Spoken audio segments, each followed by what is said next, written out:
Hello, everybody, and welcome to the Tuesday edition of Video Clips. Happy New Year. Hope you had a wonderful weekend and ready to learn lots of great stuff during 2023. I'm at home filming this, and Mr. Winston is swinging from the rafters in the other room, so he may come bounding in here. I'll apologize in advance if you see a black cat fly across the screen, because that's happened a couple of times while I've been working here just in the last half hour. So I'll just start with a couple of announcements, and then I want to share some really important information about cancer screening tests with you. First of all, my last, for a little while anyway, workshop for healthcare workers, free one, is this Thursday at 8:30. So there's still time to sign up. That's 8:30 p.m. Eastern. I will record it if the time zone doesn't work out for you. But better to participate live because you get your questions answered. We're going to talk about things like how to start a practice and what about PMAs and other stuff that you guys email me about all the time. Winter semester is coming up soon. Take a look at our offerings. If you're a healthcare professional and you're thinking of training with us, happy to have a one-on-one discussion with you to talk about that. Kylia is doing a really interesting fundraiser for Make Americans Free Again, and it's called The Lost Art of Celebration, and it's on the 17th at 1 p.m. Eastern via Zoom. We'll record it, and this is, you can make donations online if you want to participate in this. Her programs are amazing. Next Monday is our first dinner of the year at our center in Worthington, so if you live in driving distance of Columbus, please join us for dinner. All you have to do is send me an email at pampopper@msn.com. It's free. I give a talk, we do a Q&A, lots of good discussion.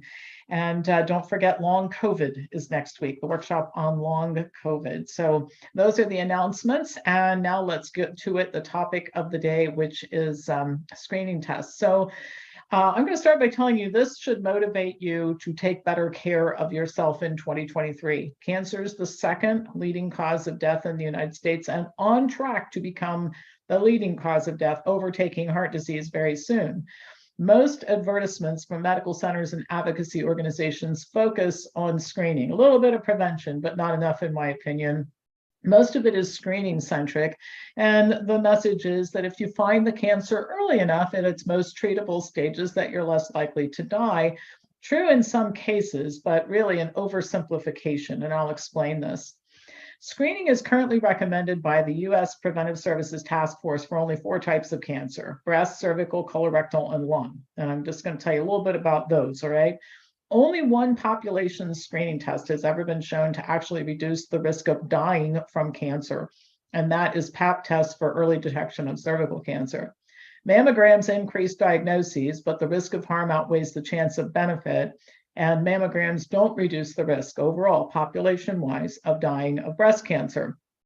Some of you might remember last year, I covered the new randomized controlled trial concerning colonoscopy. Up until then, we had no randomized controlled trials that demonstrated the efficacy or lack thereof of colorectal cancer screening with colonoscopy. Well, now we do, and the study was crystal clear. There is no reduction in the risk of colorectal cancer, so much for snipping out those polyps as a means of preventing colorectal cancer, and no reduction in the risk of dying of colon cancer. Sigmoidoscopy is less harmful, but we don't have definitive data showing that it reduces the risk of colon cancer when used as a population screening tool. Lung cancer screening, also ineffective for reducing death from lung cancer. Population screening for prostate cancer has never been recommended, although doctors routinely advise that men should have PSA tests. Whole long story about that. Lots of articles on all of this in the Health Briefs library. But there's even more sobering data about the limitations of screening programs. Screening only leads to the diagnosis of about 14% of cancers in the United States. Most of the time, cancer is diagnosed after a person has symptoms, and by that time, the cancer is often advanced and hard to treat.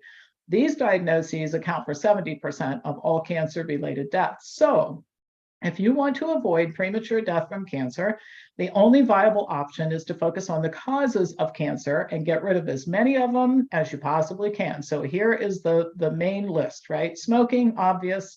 I don't think many people who are watching this are smokers. Alcohol, it's a treat. The alcohol industry has done a masterful job of hiding the risks associated with regular alcohol consumption. The occasional glass of wine or cocktail is not going to hurt you if you're doing a lot of things right. But this idea of drinking a lot, it's just plain harmful. Articles on that in the Health Briefs Library. Diet, a plant-based diet is best. In the areas of the world where cancer incidence is significantly lower and cancer deaths significantly lower than here in the US, diets are plant-based. As part of diet, a subcategory, dairy, a major risk factor. Dairy foods contain estrogen and estrogen metabolites, and also the consumption of dairy foods increases IGF-1 levels, a known risk factor for cancer. And just think of it this way: cow's milk is designed to help a baby cow grow from 90 pounds to 1,000 pounds in a pretty short period of time. That's some major growth. All right, so just keep that in mind. Overweight and obesity, two problems. One is, many problems, but the two big ones are inflammation. Fat cells pump out inflammatory cytokines, and fat cells also produce hormones converted to estrogen in the bloodstream by aromatase, an enzyme. Oral contraceptives and HRT, and emotional stress, depression, feeling helpless and hopeless. And if that is a cause, one of the causes that you're thinking about, Kylie is offering a great repertoire of classes that I think you might really enjoy taking.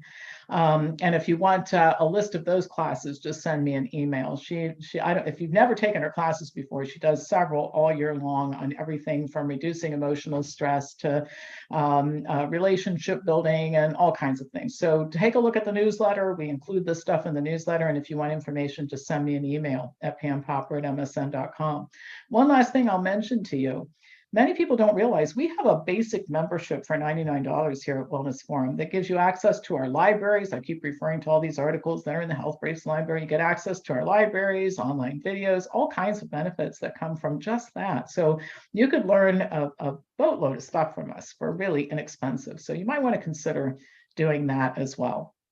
All right, that's all for today. As usual, pass this on to anybody who you think would enjoy watching it, and I'll be back to you tomorrow with more news.